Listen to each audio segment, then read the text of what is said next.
Welcome to the People's Court Reaction and Breakdown Show, where I break down everything from movies, TV shows, music, and more. My name is Mark, and I'm your host for today. Let's begin the show. Yo, I love that intro. It's short, but it's straight to the point. I might make a longer one. You know what I mean? What we got today? Well, welcome to another episode of People's Court Podcast Reaction and Breakdown Show. I'm solo today, everybody. My man Joe is on vacation, so we'll be back next week with another R&B episode. Until then, you stuck with me. You know what I'm saying? What we doing today? Today is about The Chi. If you haven't watched the show, I'm sorry, but I'm about to spoil everything for you. Like, I'm about to break everything down for you as much as I can. So you might not even need to watch the show. Shit, just watch this episode. Let me see. When I first found out that they were doing the show called The Chi, the first thing I thought it was something like Power, something like The Wire, because we all know Chi-Town got a little history. But what we got was not what I was expecting. I wouldn't call it a family show per se. But it's like it's like a good coming of age story, something that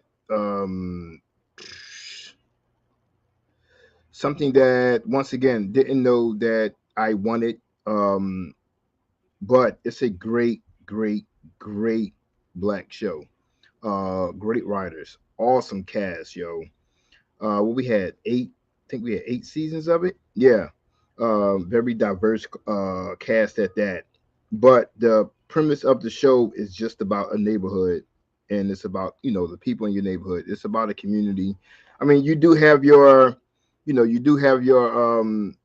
certain aspects of the show where there is a lot of hood shit going on. But at the end of the day, The Chi is about a community. You got your different people in your community. You got your drunks, you got your cops, you got your criminals, you got your kids, you got your parents trying to raise the kids, you got people looking for work, you got people doing very well for themselves. I mean you got families, you got single mothers, you got brothers raising younger brothers. I mean, anything that you can think of that may be going on in your community, especially growing up in an urban community. That's what The Chi was about. And they touched on everything. There was really nothing that they left under the rock. They poured everything up under the rock on this one. For me, and I guess a lot of viewers as well, the show started off what we thought was about three young men. You had Kevin, Papa, and Jake. And I would say that maybe the first 3 seasons centered around them, but as the show grew, so did other cast members. You gotta give people time to eat as well. So what we're going to do today, right now, is we're going to start the show off with not how they started off, but we're going to focus on the 3 young men. And this scene is one of the most classic scenes over here. This is Kevin going to look for his sister Keisha after she was missing for a nice little minute. She out here being fast in the ass and shit. But Kevin, Papa, and Jake, in their true friendship, is doing something that I guess they shouldn't be doing, but it shows you how far they're willing to go to get one of their own back.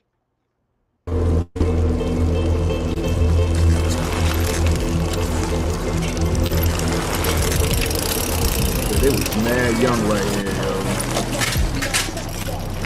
I don't know, this is like what, gotta be like season 2. That's all 3 friends going up to the trap house right now looking for Keisha.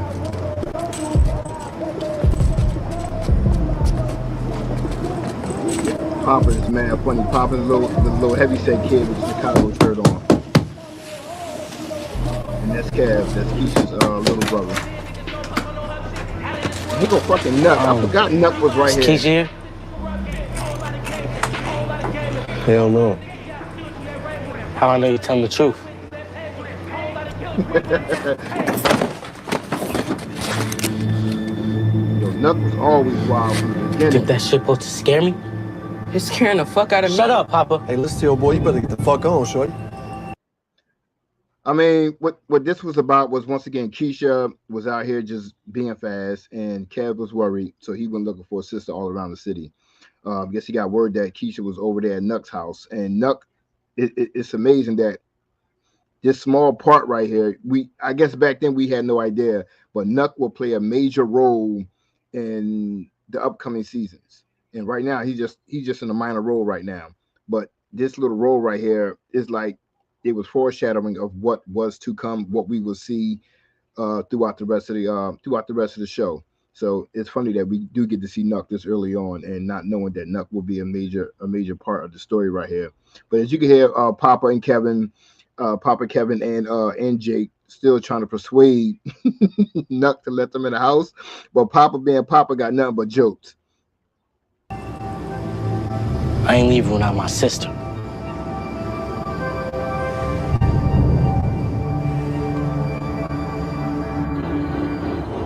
Only way you getting here is a bullet through your head, and that's on them. Yeah. I'm not Kev the first was a one to pull a little gun thumbed on me. Nigga, I'll kill you and leave your buddy to ride on my front steps. Let's go. Jake like, all right, let's go. I'm not leaving without my sister. I said let's go. Yeah, because I think I just peed on myself.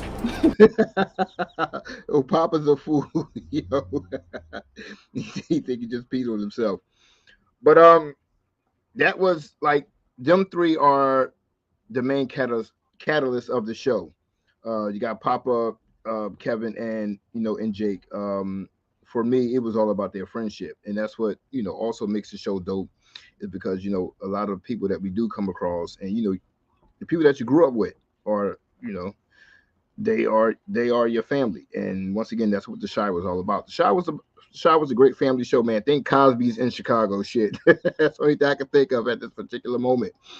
But for the fans of the show, once the show went off the air, I'm in a lot of groups, a lot of TV groups, actually Chi groups as well. And we started to reminisce about the show, have questions about the show. And a lot of questions that we, one of the questions that we did have, and once again, I'm going to spoil it for a lot of people, is that, we talked about characters. What characters belonged on the show? What characters didn't belong on the show? What characters made a good impression on the show? What characters made a terrible impression on the show?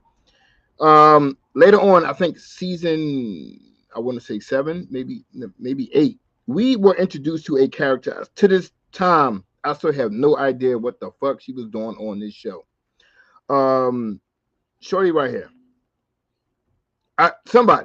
Anybody in the chat, like, yo, what was she doing on the show? Remember, like, he got her the job with Reg. Reg needed a shooter. Check it. Her trial, or whatever you want to call it, to be this shooter for Reg was a fucking video game. I never understood that. So I get, she shot a couple of shit up on it's like playing like Call of Duty. She killed some people in the fucking video game, and Reg's like, oh yeah, she real, she legit. How? Like, the fucking nigga, I could play duck hunt with a gun, and I'm saying, that doesn't mean I'm a killer. I'm saying I'm not the Punisher. But her character throughout the whole season, I think she killed one person with a sniper shot through the window. That was it. Other than that, like, what was her purpose on the show? Like, she served no real purpose on the show. I think it was too many characters, and her character was just like, let's give her a couple lines, and that was all she was worth. There was a good chance for her character to grow, but I think they missed it. But I just never understood the whole, you want to be a so-called shooter, and your tryout was a video game. Like, yeah, I would, like, man, you got kids that's 10 years old that can shoot in video games. I guess that makes them a fucking sniper or whatever. But she's one of the characters where I'm like, yo, they could have did so much better with her character. Like, there was no need for her to even be on the show. She served no purpose. She killed one person. I ain't gonna tell you who it was she killed, but she killed one person throughout the whole damn season. And I guess she was fucking validated with that one. There's another person that you grew to love on the show. Shad. Shad was loyal. I mean, he was loyal to a fault. Like he done some of the dumbest shit that you can imagine ever to be. Like think of Shad as for you Cosby fans. Think of Shad as like cockroach. Like he's a criminal cockroach. Like he just does some of the dumbest shit, but he's loyal. You know what I'm saying? He's loyal as hell to Trig, which makes him loyal to Jake and makes him loyal, Kevin and the rest of the crew. But you know what I'm saying? Shad, coming out of prison, Shad had a hard time finding a job, kicking the gate. But one thing Shad did do, Shad always had a woman. Like he was, I ain't gonna say he was a kept man, but Shad women always had, either good careers, and they pretty much took care of Shad. But Shad always landed on his feet or on top of a woman or underneath a woman, however you want to put it. But great character. I love his development. Everybody know Jason Weaver, you know what I'm saying, from back in the day. The voice of Sinbad, that's Jason Weaver right there. But Shad was a great character. That was great casting, great character development for Shad right there. He was by far one of my favorite characters on, one of my favorite characters on the show. I can't lie about that. Oh man. So we had some moments on the show, and there was a particular moment that involved Tiff, and I cannot remember this guy's name to save my life. But Tiff was married to Emmett at the time. And yet, Tiff was still doing her thing. And this is her and her, I guess, side nigga having this conversation. Girl, we in the hood. Hold up. Ah. This was too funny.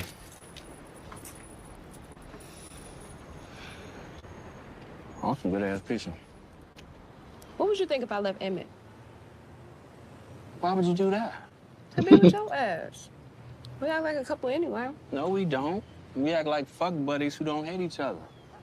I like what we got. Facts. And what's that? I'm your nigga. I'm your nigga. What? Yeah, I'm the nigga you call when your nigga's tripping. I'm the nigga you call when your girl get locked up over some bullshit and you need money in a pinch. I'm the nigga who you call when your son barber cancel on him and he need a haircut real quick. Ain't like none of this. I'm your nigga, Tiff. Not your husband. Oh. Yeah, if you know Tiff, she didn't like that shit. She didn't like nobody trying to put her in, in her place. And the fact that she was thinking about leaving her husband for the side nigga, and I respect that character because, he laid it out for her. Like, no, I'm that nigga. I'm a nigga you call, when your girl is in jail and you need some bail money. I'm a nigga you call, when your kid needs a haircut. I'm just that nigga, but I'm not your nigga. You know what I'm saying? Like, you got a man at home. I'm not that dude. I don't want to be that dude. So I respect him for that because he did not play along with that game. And Tiff, once again, being Tiff, she did not like any of that shit. Every time I see the dude, I keep thinking about the twins. I forgot their name. The twins from Sister. That was one of their ex-husbands or husband. I don't know if they still married right now or not. But that was a great scene to help bring in Tiff, which we will talk about a little bit later on in the show. Now, going back to the characters, there was another two characters that, once again, why the hell were y'all on the show? These two right here, I don't know. I have no, yes, y'all, that is Lala. Yes, for y'all started tripping. Yes, Lala was on the show. These two, they came into the scene, and you would think that there would be more character development for these two, but these two made no fucking sense at all. They hooked up, decided to get married. He wanted kids, she didn't want kids, and then by the time season 8 rolled around, like, they were gone. Like, they were not on the show any fucking more. I guess the writers like, yo, I don't know what to do with these two. Like, their whole storyline was about, trying to raise a family, and she didn't want a family. So that was the whole basis of their marriage. Like, they did not discuss that before they got married, which, I tell a lot of my friends, sometimes you got to have the hard conversations before you walk down the aisle or anything of that nature. They did not have these conversations, obviously, as you can see. But Their character development was trash. It was straight utter trash. It's like the young lady I showed you who was a shooter. Like these are three characters who the show could have done without, and I guess that's why, in you know, in a sense, the writers kind of just wrote them out the fucking story. It made no sense at all to have these two on the show.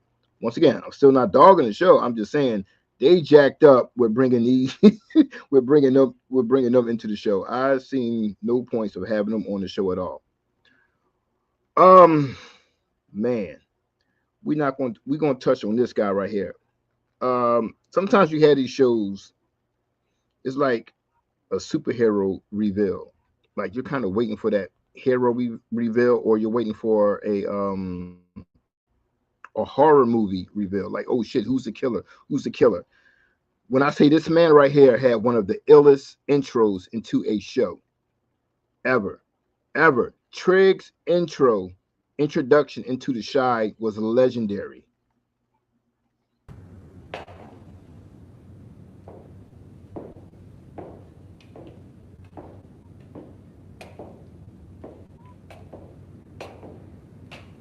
That's Duda. At that point, he was like #1 top criminal mastermind right here. To what do all the pleasure? Crony. What you talking about? You wanted to see me, and I'm here. Wait, you ain't called a meeting? Oops. That sucks.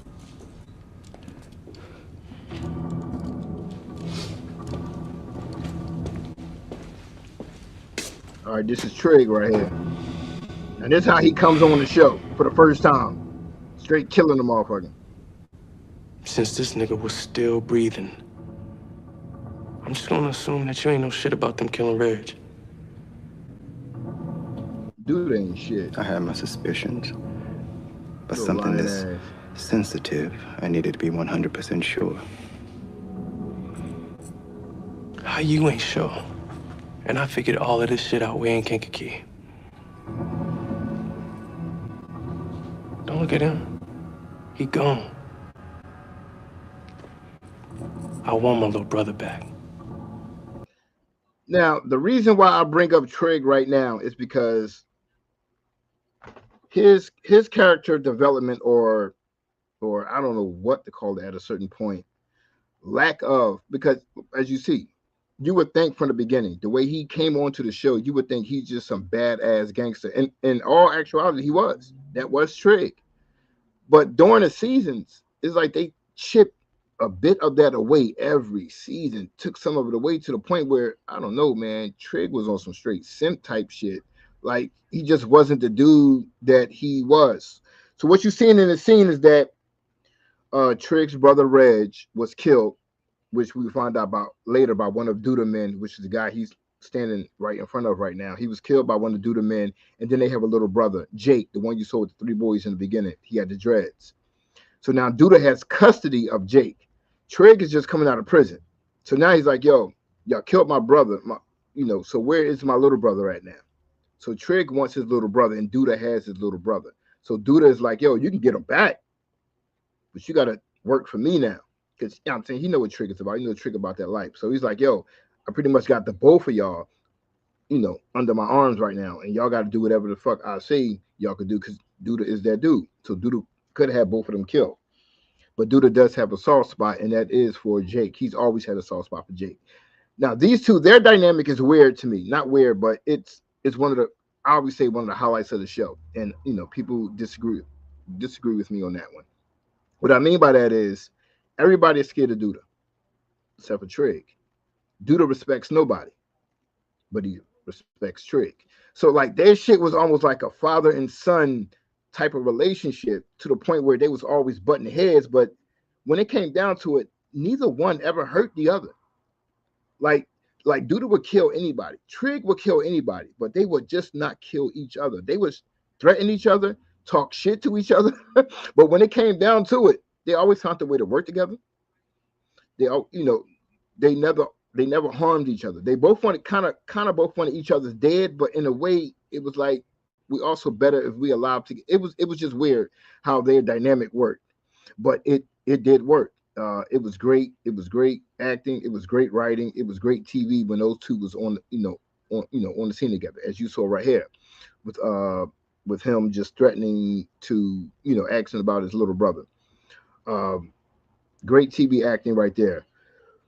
Uh Now I ain't want to do it early, but I'm gonna have to do it early. I was not trying to make anybody cry or try to go how it was. Um, it still is an urban show, meaning we did have some not so good moments where people actually did pass away. Uh, we lost one of the best characters on the show. I mean, one of the strongest women, on the shy. Man, Jada, and like Jada's death hit hard because for one, she was dealing with cancer. And then she beat it. So we're like, oh shit, Jada's not leaving the show, blah blah blah. She just, she's getting Emmett right, and she just got Darnell back, and then the cancer came back. It was like, what, goddamn, like that's how y'all writing the show now. But this right here is the scene between Jada, her husband Darnell, and their son Emmett right here. It's not safe here. Jada's trying to get Emmett to leave Chicago. I just want to know that you and your family gonna be okay. I'll protect him.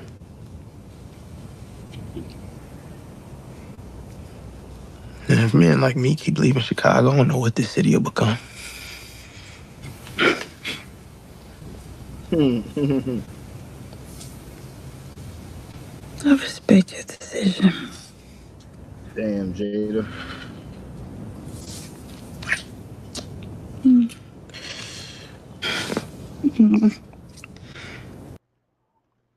Yeah. Touching scene for the simple fact that once again, the backstory is that the man on the side of her is I don't know. I don't want to say this, but I don't know how to. Oh, okay. The father of her son, which is Emmett. Darnell's the father of her son. Since I guess they did since high school dating back, but they broke up. Darnell wouldn't have like 85 kids. I'm just not lying, yo. Darnell got like 85 kids somewhere else running around Chicago, but somehow they found their way back to each other and then ended up getting married. Darnell and Emmett did not have the best relationship. Darnell was not around, which we'll talk about that later. So now to see all three of them together, once again, a special moment for anybody that ever watched The Chi, then you understand how great of a moment that was right there between those three. But Jada got sick. She beat it. Then she got sick again. Now this is, getting married and everything. Now everything's going right for you, and then the cancer come back, and it came back so strong that she couldn't fight it this time. So what you're seeing right here is her literally her last scene. I'm not gonna play that shit. That shit is heartbreaking. But she does pass away within the next 2 minutes of the episode. Sorry, y'all, I just can't do that. But her character on the show, she was like the mom to everybody. Like she just had that strong figure, and she was raising a knucklehead son. Emmett was a straight butthole, yo, until he got his stuff together. But losing Jada, I think we lost a couple of characters on the show, but I think that was the most hurtful character that we did lose, was losing Jada. And then you seeing Darnell break down, then you seeing Emmett break down. I mean, you pretty much just seeing everybody break down because she touched so many people.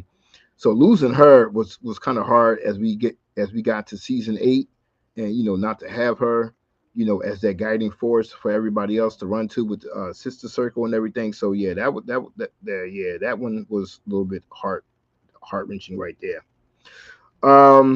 And as we talked about great characters and their story development, we got 2 more right here that snuck up on us. I ain't gonna lie. We got Lene and Bakari.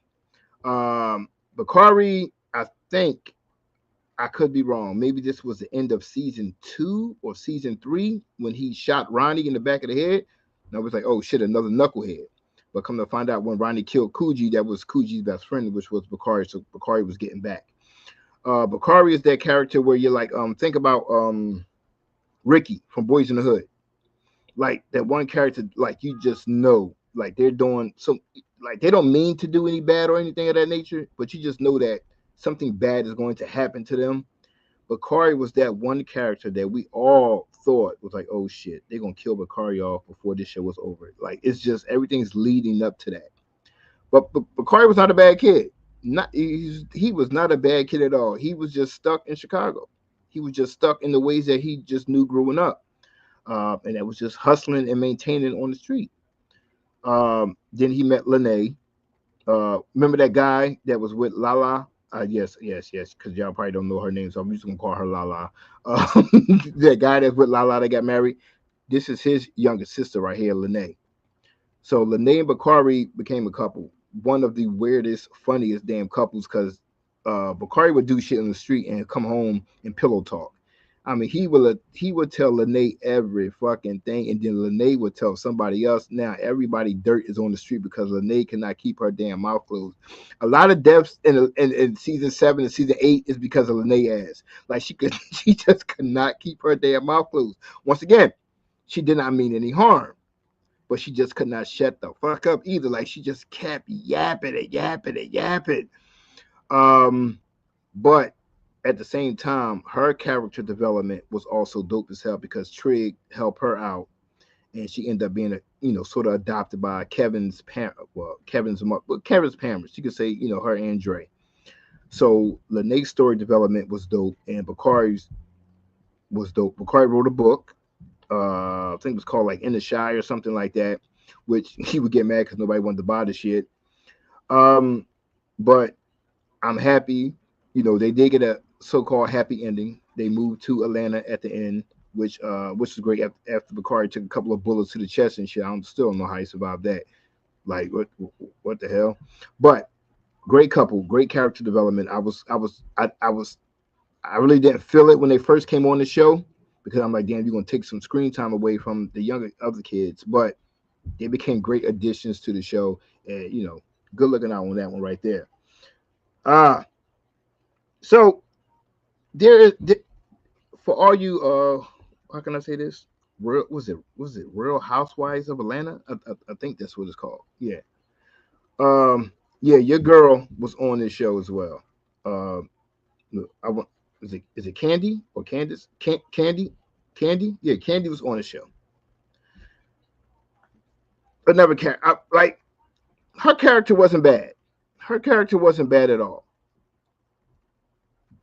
It like she would pop in and out. She was married to Duda, the guy that Trig was talking to in the scene with the two men talking. That was her husband. But once again, like she was off doing her thing with other women and other dudes, and Duda was out here doing his own thing with other women. So Rosalind was like I don't know. We can call her like she was like the Olivia Pope of the Shy. She came in and fixed shit, would never do the fuck shit up. But she was also the mastermind. And I asked, like, we had a big discussion in the group, and how the hell did she survive all of this?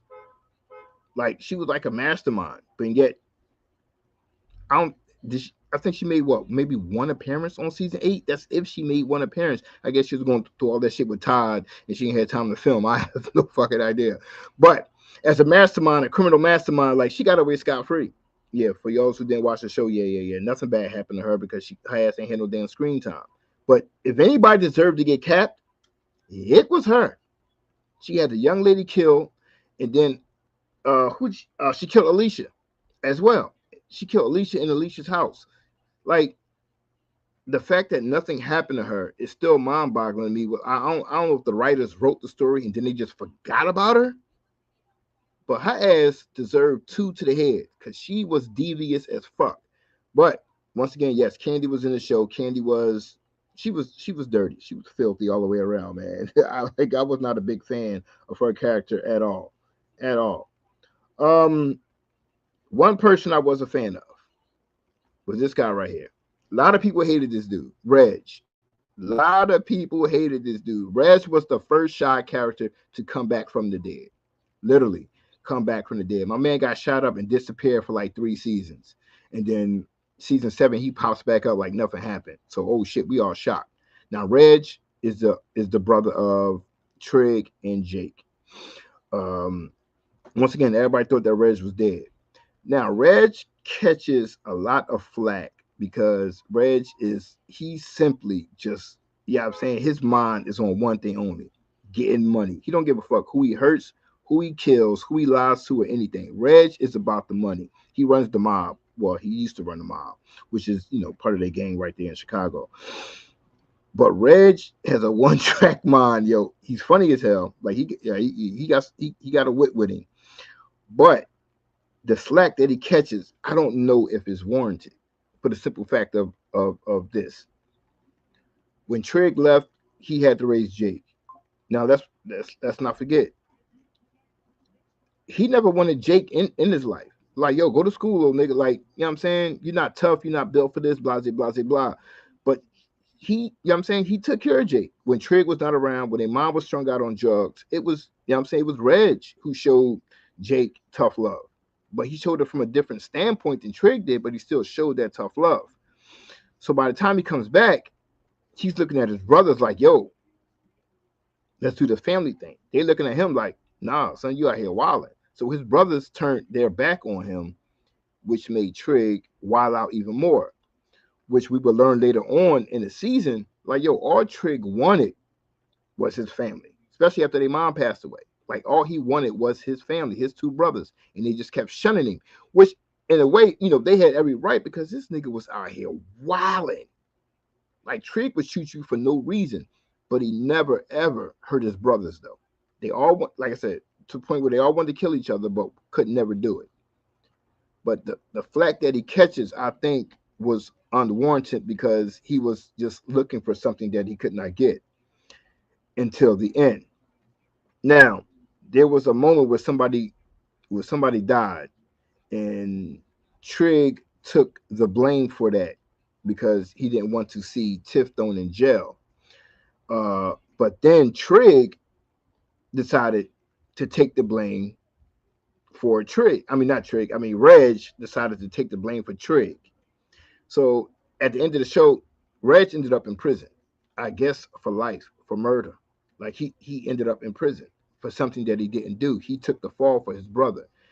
Now, I don't know if that's a redemption or not, but I was so mad at it, because I'm like, yo, did he deserve to go to? In a sense, yeah, Reg was wilding, but still, you give up your whole life for something that for something your brother did not do.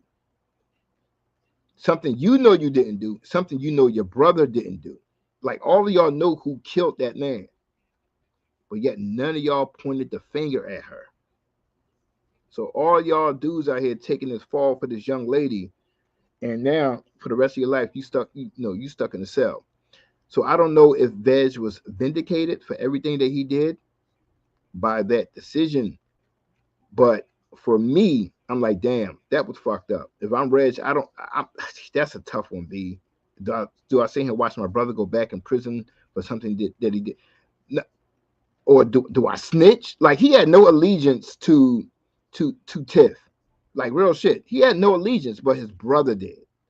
So in a way, I guess he's looking out for his brother by not snitching on Tiff. That one is a hard one for me.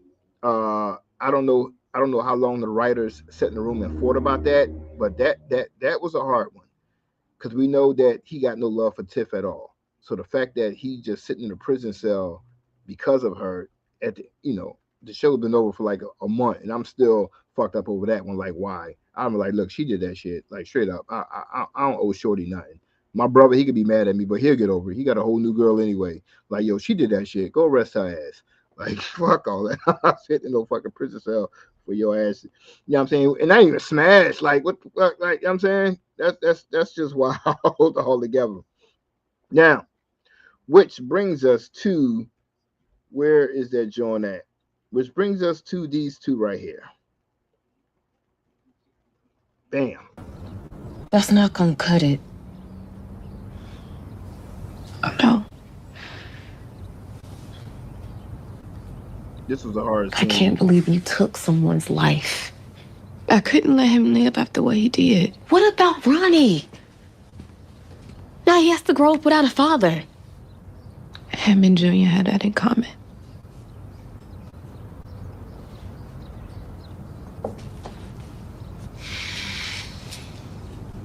All right, so what we got here, we got Keisha, which you know you're looking at right now. That is Kevin's older sister. That's the one that you know the three boys went to the house to look for. They was looking for her. And then you got Tiff, which is you know her friend right here. Once again, weird friendship between these two because they got the same baby. It's just weird all around. What they arguing about is what I just spoke about with Reg. Tiff killed Nuck, which was the guy with the gold chain on in the beginning with the three boys. Whew, it's a whole lot with that one. But Tiff killed Nuck because Nuck killed her baby father, which was Rob. For anybody who want to know, that's Iman Shumpert, Tiana Teller's ex-husband. So that's the easy way to break it down for the people who haven't watched the show. But Nuck killed Rob, and Tiff just found out about it. Now Tiff and Nuck was together, but when she found out the truth that her current boyfriend killed her older boyfriend, she shot that motherfucker. Like she killed him and buried his ass in the backyard. Now Keisha right here and Nuck, the one she just killed, they have a baby together. So now Keisha's mad. She's like, "Yo, you killed my son's father." But then Tiff is like, "Well, he killed my son's father." So it's like an eye for an eye, but it's still fucked up. So I don't know. At this point, it's like she's mad that her son's father is dead, but then she's also upset that her best friend could kill somebody. So with these two, you're watching just two women trying to understand each other as they travel different parallels in life. And it's kind of hard at this time. Not Keisha, Tifton became sort of like the boss lady, and and all Keisha trying to, and mind you, I think this is a day before her wedding. She's about to marry Emmett. So, she's dealing with, her best friend killing somebody, killing her son's father. She's like, "Yo, can I forgive you or not?" And this is what we're watching right here. She's trying to decide if she can forgive her friend for killing her son's father. Like I said, that was a whole lot. God damn. I'm sorry he did that to you. Me too. I don't know if I could forgive you.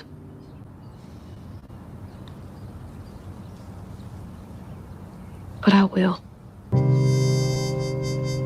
For our children's sake. Thank you. It'll take time. Now, the other side note to that is these two women also share a man, not like that, but Emmett is the father of both of their kids as well. Like I said, it's a lot going on with this show. The man that Keisha is marrying is Emmett. I'm pointing at the screen like y'all can see that shit. Keisha is marrying Emmett. Emmett is the father of Tiff's son, and then he's also the father. Him and Keisha also has a baby. So, like I said, it's just one big mess right here. As Alicia said, this is like the Black Brady Bunch. But throughout the years, they have built a sisterhood, not just a friendship. They have built a real sisterhood. But killing your friend's son's father, I guess that's a lot. And then not even killing him, but keeping it a secret, acting as if you don't know what happened. That's the part I think that Keisha was more mad at, because maybe you should have told her from the beginning, but everybody kept it a secret for such a long time. Like this nigga's literally at this moment, he's still in the fucking ground. He's still in the yard, under the ground. So they kept it for such a long time that, I guess that's why Keisha was mad, but I ain't gonna front. The writing on that shit was a little bit overblown, because every fucking episode it was just Keisha just crying about, "Oh my God, where's Nuck? Have y'all seen Nuck? Oh my God, where's Nuck? Where's my kid's father? Blah blah." Like, shut the fuck up. Like, Jesus Christ. Like, dude wasn't around that much to be, what I'm saying? Let's keep it a buck. But every episode she just kept crying about it. And then I ain't gonna lie, Tiff played that shit off so damn cool. She's like, "Yo, maybe he left." Like, you know how niggas be. We had a fight and he just walked out. Like, she played that shit so smooth that it was just crazy. But at the same time, what was she supposed to do? Like, that dude still killed her fiance. yes, they granted they got into a relationship later on, but she didn't know that she was getting in the bed with the dude who killed her fiance. But still, at the same time, what was she supposed to do? And what I love most about that is that when she found out that it was Nuck who actually killed Rob, yo, there was none of that TV shit. You know, how niggas be talking with the gun in your face and y'all they give a whole fucking monologue the last 3 weeks. Nah, dude walked in the crib, she just straight shot that nigga. Like it was no talking, like it was no talking or nothing. Blah blah. I was like, damn, shorty cold. But it was also great to see at the end that they can somehow find a way back to each other because you know their friendship was dope throughout the show. And the fact that they found the way, well, Keisha kind of found the way to forgive her, was kind of fire. They, they somewhat ended on good terms, with them in the show. But I did love their dynamic. I love how they broke all that down. That once again, that was a great thing to see. All right, so moving forward, man, I guess I got no choice but to do this, huh? We have like it's one thing that we do talk about within the Black community, especially with our young Black men, is that father figure. They always say that we're lacking fathers in the house. My favorite relationship in the show was Emmett and Darnell, without a doubt. We had a lot of great characters. We had a lot of great romantic relationships, and we had a lot of great mother and son, mother and daughter, father and all that relationships. But these two, by far, to me, had the best relationship, because you got to remember that Darnell was not in Emmett's life the majority of his life growing up. It came to a point where Jada kicked him out, and she was like, "You got to go find a place to live." He tried Keisha. Keisha wasn't with it, so he had to go to his father's house. At that time, his dad had like 30 kids in the house with him, and like 3 different women. I think Darnell was out here pimping, but Emmett needed he needed his dad. So what we're seeing right here is the beginning stages of them finding each other.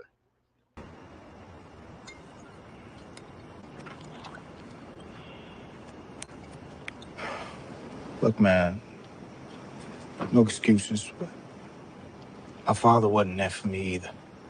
And I thought that as long as I was providing financially, that I ain't had to put in the time. Yeah, I know a lot of men like that. Just hope you do a better job than I did. I don't know, man. I'll be trying. Tiff is crazy. Shaking me down for child support and shit. Emmett was so young here. What you got going on, I can't ever see it being like this with her. You know why they got the father of the year? I like this part. Because I realized I was that no good ass nigga, and I ain't like it. What I'm saying is your mama got the boy, and they got the man.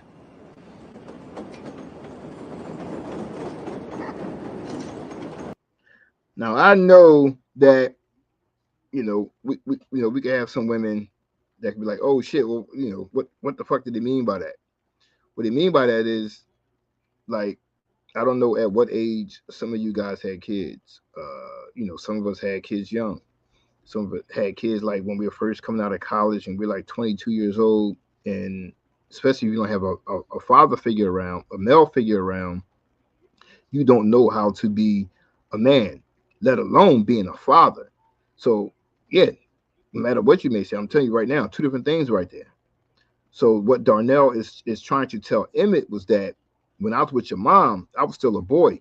Like, she got the boy. These other women right here, I got older and they got the man, which, that's hard. Like that is a strong line to say right there, but it's also the truth. Even for my own self, with my kids when I was younger, I was still doing dumb shit. Like they got the, I apologize to my kid's mother a lot, when we talked that, I wasn't who y'all wanted me to be, because nigga, I was still learning myself. Just that we just happened to have sex and have some kids, but that having kids doesn't make you mature. Please know that. I don't know why people tend to think that, oh, you got kids, so you should be mature. Nah, nothing about that screams maturity. Anybody can stick their penis in somebody and like, come on, be like, keep it a buck. That shit doesn't make you mature. It just makes you a parent. So that's what Darnell throughout the show is really teaching Emmett throughout the entire of the show. After the scene, like their relationship, it was still rocky after a while, but it became one of the strongest relationships on the show.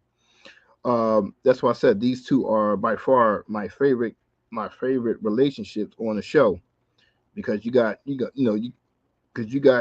Darnell trying to teach Emmett how to be a father, but at the same time, Emmett is teaching Darnell how to be a father, because that they're bonding together and they're learning together and they're growing together. And then Darnell left all the other baby mothers and went and married his first baby mom, his first mother of his firstborn kid, which also made the cycle, I guess, complete. But dating back to it, as we was talking earlier, having kids does not make you a man. Having kids does not bring you into a womanhood. It just makes you a parent. You know what I'm saying? Please, we have a lot of adolescent dumbass parents out here in this world because none of them have grown up yet. I know 50-year-old men and women who still act like they fucking 17 and 20 years old. So that's why their relationship is it was my favorite part of the Chi right there was the Emmett and Darnell relationship right there. Without a doubt. Like if I could watch it all over just for them, I would. Shit, I would love for them to have their own damn show. Let's keep it a buck. Shit. That's how dope it was. Which also in the same time it dates back to like what I was talking about earlier. When you have your favorite characters. For me, on the Chi, without a doubt, it was this brother right here, Emmett. Emmett was by far my favorite character in the show. When the show started, he was just a wild little kid, just fucking everything that he was already fucking. He already had about I think two kids already.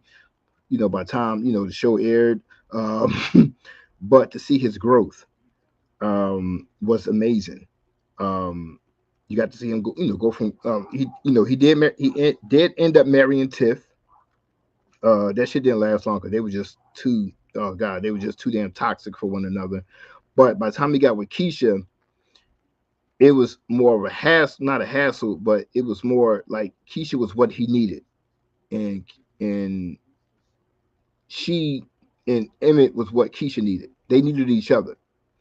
Because Emmett needed another strong woman in his life like his mom was. Not a woman that's going to do everything for him, because Jada did do everything for Emmett.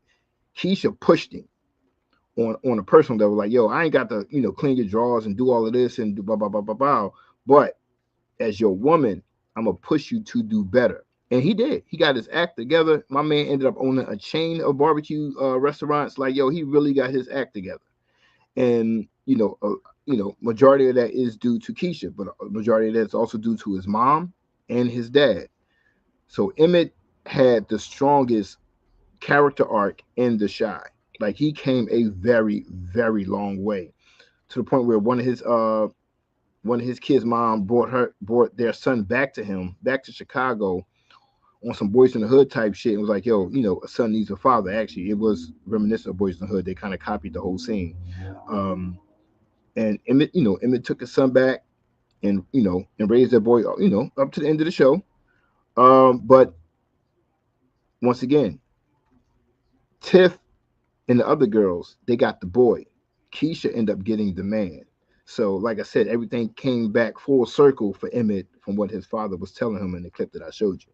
Everybody else got the boy. Keisha ended up getting the man, which made Emmett a much stronger character by the time that the show went off the air. That's why he ended up being, once again, my favorite character, because I see a lot of myself in Emmett. So that's what that was about. Now, as we get down to the end of the show, we're going to touch on two more things real quick. So I'm trying to pull them up because, so many damn videos and shit on the damn phone and shit. So I got to pull them up. There was a scene, once again, for all my OG The Chi fans. this scene right here, you got to admit that shit had to hit you in your feels when this happened.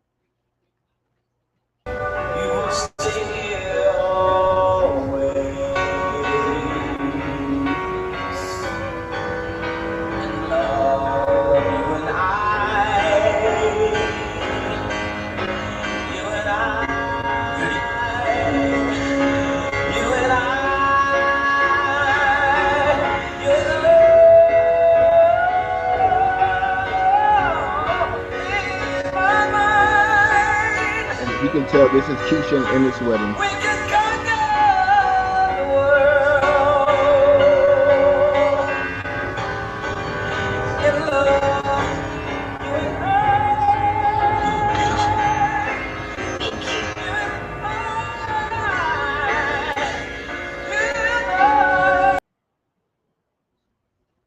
The reason why I like that scene and for all my OG fans is that, for one, the most amazing part, we got Kev back.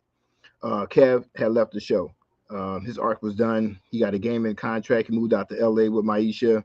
So Kev was off the show for like, what was it, a year or two? He was off the show. So of course he comes back on a series finale to walk his sister down the aisle. So to have Kev, you see the way that he popped up on the screen, to have Kev pop up on the screen like that, we didn't know, none of us knew that Kev was coming back. So to see Kev on the last episode of the show, that was dope. That was fire, to walk his sister down the aisle, because they probably passed away like in season 1, so dad wasn't around, the mom was out. Well, she came back, but she was out here fucking bar hopping or whatever she was doing with the brat. Yes, that the brat.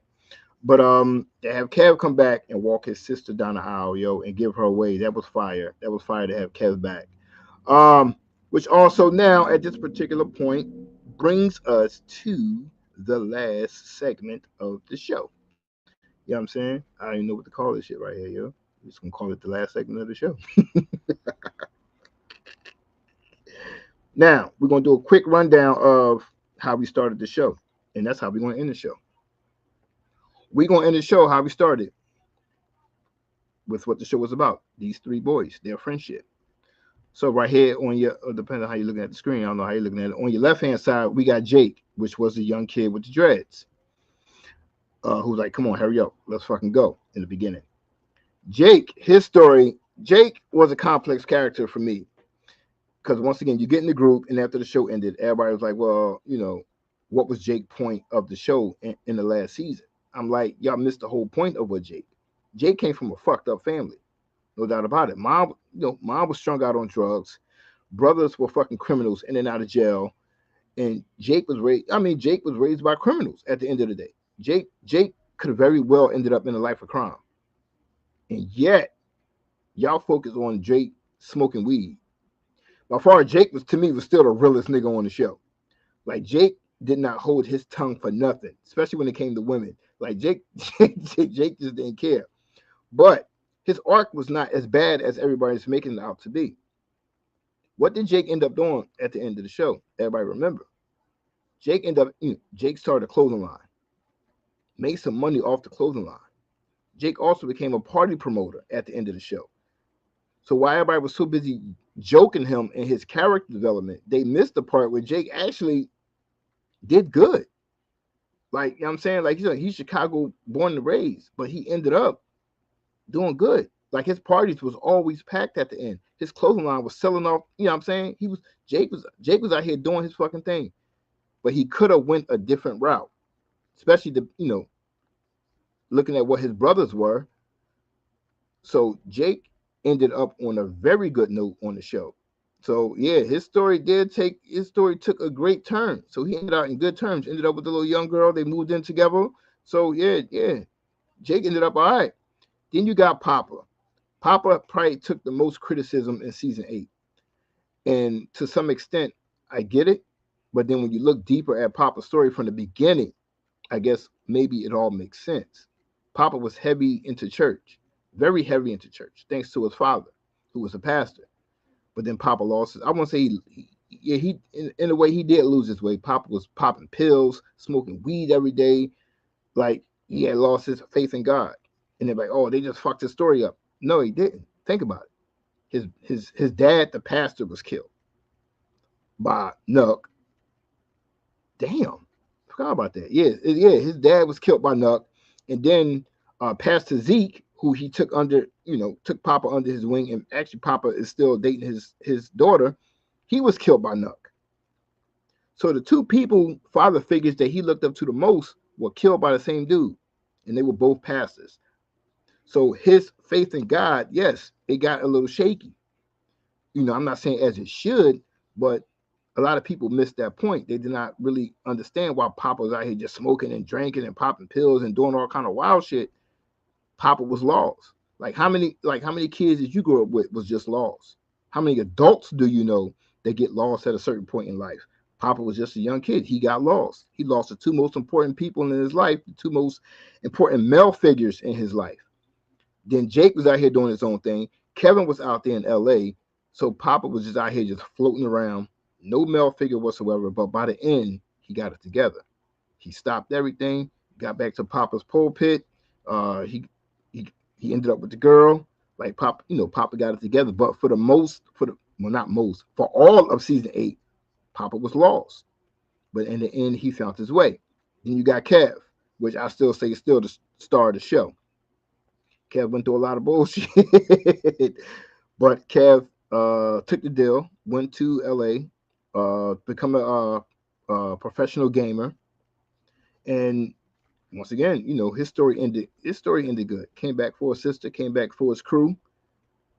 And man, that's it. I mean, that's the Chi right there. Like I said, we ain't really talk too much about guns and drugs and all kind of violence. A couple people died, but for the most part, we talked about community, love, family.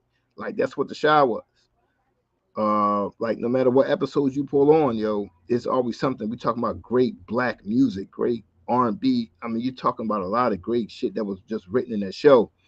And the way that they did the show was also awesome because they played homage to a lot of our movies. Like we saw a lot of Boys in the Hood reference in the movie. It was just so much greatness that came with that, that came with that show, man. So I urge anybody, if you haven't watched it, just what is it on? Paramount, Showtime? I think Showtime. Hit Showtime or Paramount Plus or whatever you got. Get a first episode to try. I guarantee you'll be hooked. Like we're missing right now. We have a shortage, in my opinion, of great black TV, great black dramas at that. And for anybody that watch our podcast, y'all know we like to talk about dramas on television. And there's one point where we was like, damn, we don't have any real black dramas. The ones that we do have got to do with a lot of guns and violence and sex and all the kind of that shit. We need a good, wholehearted black community togetherness show, and that's what the Chi was. Sad that it's gone. We had 8 great seasons of it.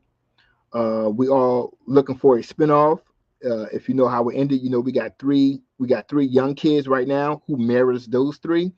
So I mean, all we can do is pray and hope that we do get a spinoff. But if not, we had 8 great years of this show. And if you haven't seen it, give it a try. If you have seen it, then I'm saying, we watched some great TV for 8 years, man. So at the end of the day, man, for me, I love the show. As you can tell, I did a whole fucking hour talking about the show. And as always, I like to sign off. I'm hungry.